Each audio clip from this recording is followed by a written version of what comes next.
Hola, ¿cómo están? Bienvenidos a un nuevo episodio de Día de Juego. Hernán Rodríguez y Antonia Bellás, como siempre un gustazo estar aquí con todos ustedes. Hoy, Hernán, vamos a hablar de dos cosas. En primer lugar, el inicio de las Grandes Ligas. ¿Qué tal le ha ido a los peloteros criollos? ¿Qué tal los cambios? Claro, ¿qué tal la implementación de estos cambios importantísimos en la MLB? Y también vamos a hablar de la Fórmula 1 porque este fin de semana se disputó un accidentadísimo Gran Premio de Australia. Pero hay noticias importantes como el regreso, por ejemplo, de Lewis Hamilton al podio en este Gran Premio y sobre todo lo que vendrá en Azerbaiyán. Quédense con nosotros, esto es Día de Juego.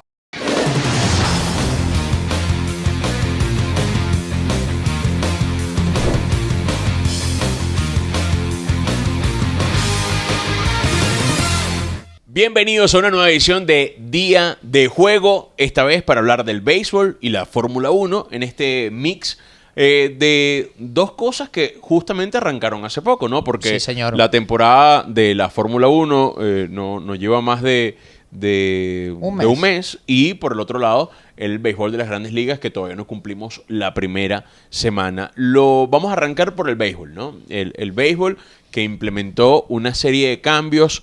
Había resistencia por parte del medio en cuanto a los cambios, ¿no? Es como cuando yo te digo que el fútbol, que tiene tantos años de existencia, vengo con nuevas reglas, evidentemente hay como una suerte de...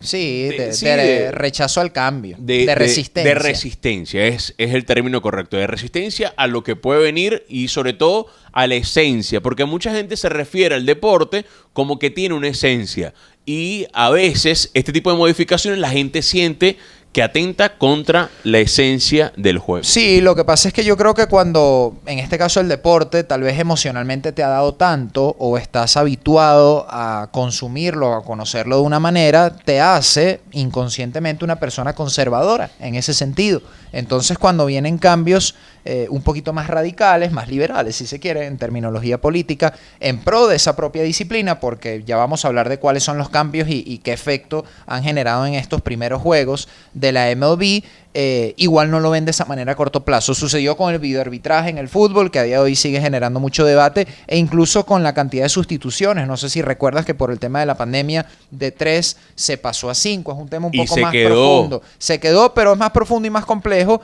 porque se dice, creo yo con algo de razón, que beneficia a los equipos importantes que tienen más profundidad en el banco de suplentes y pueden cambiar prácticamente medio equipo. Y cuando equipo. tienes 5 cambios, tú puedes cambiar lo que ocurre en un juego. Claro, el Real Madrid tendrá 5 cambios mucho más solventes o que generen otro tipo de dinámica en el juego que el Elche, por ejemplo, que el Valladolid, que el Real Madrid lo acaba de superar 6-0. Pero bueno, volviendo al béisbol, lo importante aquí es el reloj para los picheos, es el cambio más importante, tiene ya mucho tiempo probándose en el sistema de ligas menores, se implementó en el Spring Training, fue noticia mientras los peloteros se habituaban, de hecho hay penalizaciones para lanzadores y bateadores por igual si no están dentro del límite de este reloj, de hecho entre lanzamientos son 15 segundos para cualquier pitcher y si no lanza en el tiempo estipulado pues hay una sanción, ¿no? Entonces en este caso leía del periodista Enrique Rojas de ESPN para darle crédito un tweet en donde nos hablaba que en los primeros 50 juegos de las Grandes Ligas el promedio de cada encuentro son 2 horas y 38 minutos, considerablemente inferior al que se venía manejando hasta ahora. Mira, hay algo importante allí, porque si bien es cierto que todas estas reglas son novedosas, tú diste en el clavo, vienen siendo probadas desde las ligas menores, sí. También se aplicaron en pleno Spring Training como para ir habituando a los jugadores a todas estas novedades. Pero no solamente eso, sino que así como te hablaba de la resistencia que tenía el medio en cuanto a estos cambios, las han abrazado, por decirlo de alguna manera. El medio del béisbol ha celebrado estos cambios porque evidentemente saben que uno de los puntos en contra que tenía un juego era la duración. Y esto justamente hace que dure mucho menos. Y también hay además la necesidad de no solamente reducir el tiempo de juego, sino que sea mucho más atractivo para las generaciones que disfrutan del béisbol. Que normalmente no están tan apegadas a los eventos de larga duración, porque se estaban dando cuenta los encargados de mantener vivo tal vez el interés de las grandes ligas en el público, que la edad promedio del público que consumía el béisbol de las grandes ligas estaba creciendo, a pesar de que todas las disciplinas profesionales, en este caso deportivas, están tratando de incursionar en la tecnología, en las nuevas tendencias que evidentemente se relacionan a un público bastante más joven.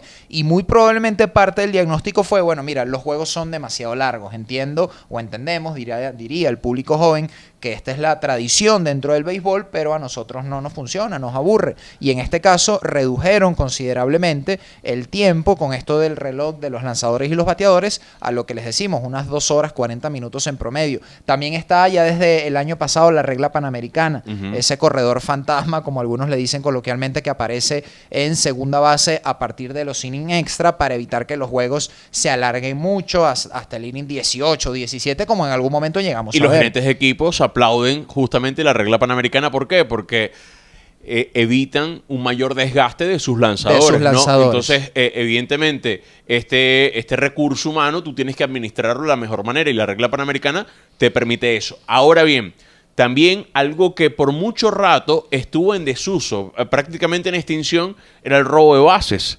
Ahora todo está servido para que el juego sea mucho más ofensivo que antes, para que existan más robos de base. Ha ocurrido en estas primeras jornadas del béisbol de las grandes ligas y sin duda, a ver, ¿cuál es justamente qué propicia el robo de base? Primero, que las bases son más grandes. Segundo, que tiene una cantidad de lanzamientos el pitcher hacia la primera base para cuidar al corredor. Y con el reloj, obviamente no puede cuidar tanto al corredor cuando está en primera base o en segunda, para evitar que se la robe la almohadilla. Justamente por el tema del reloj está condicionado a tratar de lanzar al plato lo más rápido posible, ¿no? Entonces esto hace que, por ejemplo, Ronald Acuña Jr. sonría, entendiendo que es un gran especialista de la materia, entendiendo que ha robado bases en toda su trayectoria en las grandes ligas, y es que esto podría facilitarle bastante cosas. Si ustedes se fijan, todo lo que hemos estado hablando va en una sola dirección, en pro de la espectacularidad. Sí, que sea cada vez más atractivo ver un juego de béisbol por lo ofensivo que es, porque puede tener mayor producción de carreras. Pero fíjate que uno de los cambios, que es el tema de tú no poder hacer el shift, o sea, el ajuste defensivo respecto a determinado bateador, es como que si yo le dijera que en el fútbol un defensor... No puedes pasar a jugar con línea de 4 si el otro equipo metió 2 delanteros. O el defensor no puede lanzarse como delantero para buscar hacer un gol. Sí, por ejemplo. O sea, como para que la gente lo vaya entendiendo, los que son del fútbol vayan entendiendo cuál es el cambio. Hay cierta rigidez defensiva en las posiciones, sobre todo al momento de que hay un patrón evidente de contacto de un bateador. Todo esto gracias a las estadísticas avanzadas y a la sabermetría que tienen años implementándose en el béisbol, que de por sí es una disciplina muy compleja en ese sentido, muy rica en cuanto a variantes de estadísticas, que es algo que no vemos tanto en el fútbol. En la NBA, en el baloncesto también sucede bastante. Tiene un abanico muy amplio de estadísticas a analizar, a evaluar, pero correcto, ahora con la prohibición del shift, la defensiva de los equipos no pueden hacer ajustes en tiempo real, por decirlo de alguna manera, cuando determinado bateador llegue a la caja de bateo para consumir su turno, ¿no? Entonces, si un bateador es zurdo y ala mucho la bola, de repente no se puede hacer el ajuste hacia primera o hacia el jardín derecho para tener esa zona más congestionada y tratar de hacer el out. Ahora tiene que haber un posicionamiento más rígido, y esto propicia, como hablábamos fuera del episodio, que o se tiene la intención que propicie generar más carreras. Sí, justamente hablaba antes de este episodio con alguien a quien considero referencia en el béisbol, Héctor Cordillo, y me decía, bueno, fíjate que no ha sido así, o sea, no han existido mayor producción de carreras en cuanto a esto en particular, y me decía, bueno, tiene que ver entonces con la mayor preparación de los lanzadores para enfrentar a los bateadores. Igual la muestra por ahora es pequeña, esto apenas está comenzando. Nosotros, como siempre, estamos grabando este episodio lunes por la noche. La mayoría de los equipos de las grandes ligas tienen 3 encuentros disputados. Esto, como ustedes saben, el calendario del béisbol norteamericano no para, se juega prácticamente todos los días, pero en este momento no ha sido por ahora un cambio determinante. Y les aclaramos en qué momento estamos grabando, porque vamos a hablar también, para cerrar este primer tiempo, de la actuación de los venezolanos. Repito, la muestra es muy cortica, pero ya hay algunas noticias importantes. Miguel Cabrera superó a Ichiro Suzuki en el puesto 23 de todos los tiempos de hits, tiene 3090, tiene por encima... Sigue la leyenda. Sí, sigue la leyenda en su última temporada con los Tigres de Detroit. Miguel Cabrera, que está por cierto jugando algunos encuentros particulares, dosificándolo, tiene un problema, unas dolencias en su rodilla derecha y tiene nombres importantes en esta lista de todos los tiempos. Está por allí cerca Alex Rodríguez y el mítico Tony Gwynn. También Luis Arraez bateando por encima de 500 con los Marlins de Miami. El miércoles se va a dar una situación bien interesante. Probablemente va a estar cerquita la publicación de este episodio porque se va a enfrentar a los Mellizos de Minnesota. No solo su ex equipo, sino que le va a lanzar Pablo López, otro venezolano que estuvo involucrado en el cambio justamente que mandó a Luis Arraez a los Marlins. Antes de irnos, atentos también con José Altuve y Ronald Acuña Jr. Da la impresión que los Astros de Houston son los rivales a vencer una vez más en el béisbol de las Grandes Ligas, así que vamos a estar actualizándolos en día de juego. Ya, nos vamos al entretiempo y al regreso, Fórmula 1.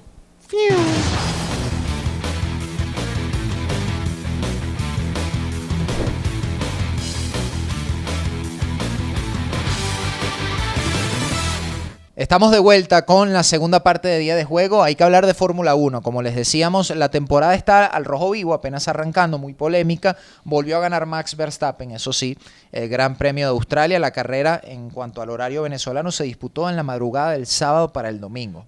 Vi la mayoría, pero luego me empecé Aunque la noticia es, evidentemente, que Max Verstappen es el gran favorito a ganar en la temporada, a mí me parece importante que Lewis Hamilton, sabiendo que no tiene el mejor monoplaza y que no está todavía en las mejores condiciones, o por lo menos en las que ellos desean para competir, logró meterse en un segundo lugar. Pero el contexto siempre es importante. Sí, claro. Y contar de la carrera, que fue no solamente accidentada, sino Ferrari, sumó la cantidad de contratiempos máxima que se puede tener para primero atentar contra su posibilidad. Sí, luego Carlos Sainz Jr. Mercedes avanzó. Digo, como escudería, hicieron avances importantes en el monoplaza. Eso ya se evidenció desde la quali el sábado porque George Russell y Lewis Hamilton lograban hacer el podio en la pole position de Max Verstappen. Luego Russell tuvo mala suerte porque entró a pits justamente antes de la primera bandera roja, que fue en torno a la vuelta 10 apenas de las 58 que estaban pautadas. Y claro, al haber bandera roja se tiene que reanudar la carrera por el choque que tuvo Alex Albon, el piloto de Williams, y se vio sumamente perjudicado George Russell porque cambió los cauchos, los neumáticos, cuando la carrera estaba en ritmo normal y no en la bandera roja, entonces se tuvo que quedar prácticamente a la cola de la carrera. Luego sí, Lewis Hamilton mantuvo bastante bien su posición para hacer podio. Alonso fue tercero por tercera carrera consecutiva. Hubo una polémica con Carlos Sainz. Habla muy bien, no solamente de Alonso, sino de Aston Martin.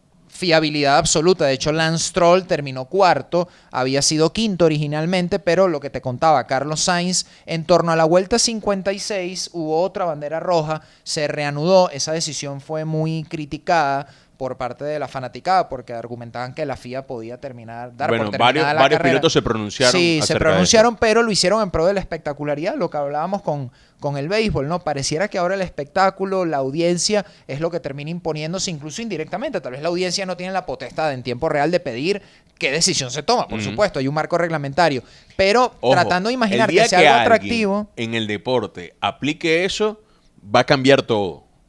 O sea, influencia en tiempo real por parte de los fanáticos. Influencia en tiempo real del fanático. Bueno, de hecho, Ibai, si nos estás viendo, te damos esta opción. Sí, es que te iba a decir eso. La Kings League es la que está más cerca a hacer eso, pero a ver. Pero tú te imaginas, o sea, que tú, no es un fanático o un grupo de fanáticos digan, bueno, relanzamos la carrera o hacemos tal y como se venía dando. No, pero para mí no tiene sentido. No, ojo, no en el deporte profesional no. No tiene sentido, pero en esta competencia, en ganar la atención de los espectadores, cuidado si en algún momento el deporte va a buscar. No, ¿sabes qué te digo? Para mí no tiene sentido, pero tampoco no es que no la veo posible. O sea, si sucediera tampoco me extrañara mucho por lo que tú mismo estás diciendo, ¿no? La alta competitividad que ahora hay por captar la atención de una audiencia y tener los ratings que estás buscando, y todo esto al final, correcto, implica dinero. para los organizadores. Pero bueno, hubo un toque entre Fernando Alonso y Carlos Sainz en torno a la reanudación de la carrera allí en la vuelta 56 y sancionaron al piloto de Ferrari con 5 segundos. Claro, como se reanudó desde el grid original, la distancia entre un monoplaza y otro al final fue muy cortica porque claro, todo el pelotón estaba muy junto porque fueron apenas un par de vueltas. Luego hubo incluso safety car y terminó con safety car la carrera y Carlos Sainz pasó del 4º lugar al 12º por esos 5 segundos de penalización. Para él, muy injustos, para la gran mayoría de las personas también, muy rigurosa la FIA en la aplicación del reglamento. Incluso Alonso también se refirió a esto. Sí, yo estoy de acuerdo con el tema, creo que fue un toque de carrera, no hubo ningún tipo de alevosía ni nada, pero bueno, lo cierto es que fue un fin de semana bastante gris para Ferrari, que a pesar de que nunca deja de ser relativamente competitivo, no ganador, como los tiempos de Michael Schumacher, ahora ve como Mercedes da un paso adelante, como Aston Martin se erige ya como la sorpresa de esta temporada, como Red Bull es abrumadoramente dominante y ellos no pueden seguir el ritmo. Bueno, Max sigue Mad Max sigue con buen ritmo. Bueno, hay que decirle Max en algún momento porque realmente va superándose. No, y viste toda la polémica con Sergio Checo Pérez, ¿no? No están en su mejor momento como compañeros de equipo. Pero esto no es nuevo, ¿eh?